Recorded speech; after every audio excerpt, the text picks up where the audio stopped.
আজকে আমি তোমাদের সঙ্গে শেয়ার করব পনিরের কোপ্তা কারি রেসিপি।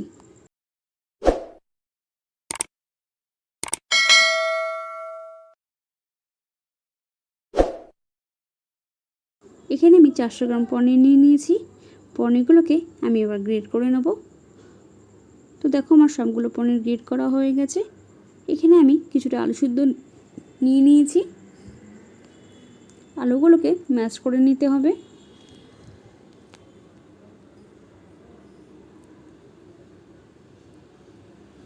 তো আমি এখানে পরিমাণ মতন দিয়ে দেব নুন, দিয়ে দেব হলুদ গুঁড়ো, দিয়ে দেব লঙ্কা কুচি, দিয়ে দেব কিশমিশ। কিশমিশটা আমি একটু কুচি করে রেখেছিলাম, সেটা আমি দিয়ে দিলাম। এখানে আমি 2 টেবিল চামচ ময়দা ইউজ করেছি।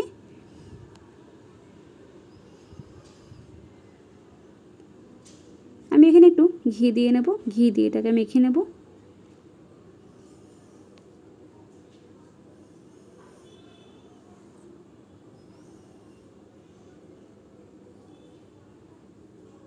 এখানে একটু চিনি দিয়ে দেব। চিনি দিয়ে এবার এটাকে ভালোভাবে মেখে নেব। মেখে নিয়ে আমি লেচির মতন আকার করে নিয়েছি। এদিকে আমি তোমাদেরকে আগেই বলেছি আমি কিন্তু আলু সিদ্ধ করে নিয়েছিলাম। কড়াই বসিয়ে দিয়েছি, কড়াইতে সাদা তেল দিয়ে দিলাম। তেল কিন্তু গরম হয়ে গেছে। এবার আমি কোপ্তাগুলোকে হালকা আঁচে ভেজে নেব। দেখো আমার কোপ্তাগুলো কিন্তু ভাজা হয়ে গেছে। এখানে আমি কড়াইতে তেল দিয়ে আমি কিন্তু আলুগুলোকে ভাজতে নিয়েছি। তো আলু ভাজার জন্য নুন আর হলুদ দিয়ে নিলাম। হলুদ দিয়ে কিন্তু হালকা করে ভেজে নিতে হবে। যেহেতু আলুগুলো সিদ্ধ করা আছে সেহেতু হালকা করে ভাজলেই কিন্তু হবে। এখানে আমি একটা বাটির মধ্যে নিয়ে নিলাম আদা বেটে নিয়েছিলাম, আর এখানে দিয়ে দিলাম জিরের গুঁড়ো, দিয়ে দিলাম লঙ্কার গুঁড়ো, দিয়ে দিলাম হলুদ গুঁড়ো।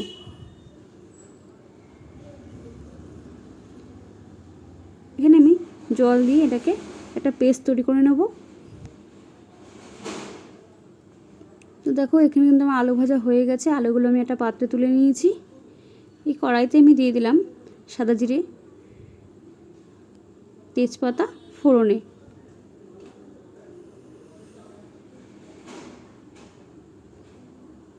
এখানে আমি কেটে রেখেছিলাম টমেটো আর কাঁচা লঙ্কা চিড়ে রেখেছিলাম, সেটা আমি দিয়ে দিলাম।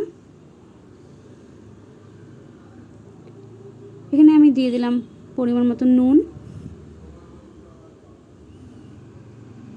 আমি কিন্তু এখানে 2 চামচ নুন ইউজ করেছি। আর এখানে আমি একটা দারচিনি আর 2টো লবঙ্গ কিন্তু আমি দিয়ে দিলাম, আর দিয়ে দিলাম 2টো এলাচ। তো দেখো আমি মশলাগুলো দিয়ে দিয়েছি। মশলাগুলো দিয়ে কিন্তু আমি ভালোভাবে নাড়াচাড়া করে নিয়েছি।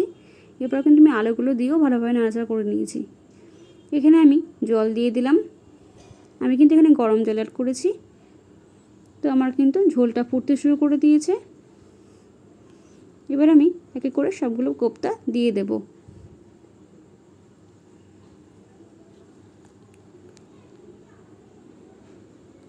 আমার কিন্তু কোপ্তা রেসিপিটা রেডি হয়ে গেছে। আমি এখানে একটু ঘি দিয়ে নিলাম। নিরামিষ তরকারিতে ঘি দিলে কিন্তু আলাদা একটা টেস্ট হয়। তো আমার কিন্তু পনিরের কোপ্তা রেসিপিটা রেডি হয়ে গেছে। বন্ধুরা আমি কিন্তু গ্যাসটা অফ করে দিয়েছি। দেখো খুব সুন্দর কালার এসেছে। আশা করি ভিডিওটা তোমাদের ভালো লেগেছে। ভিডিওটা ভালো লাগলে লাইক, কমেন্ট ও শেয়ার করে দিও। দেখা হচ্ছে পরের ভিডিওতে।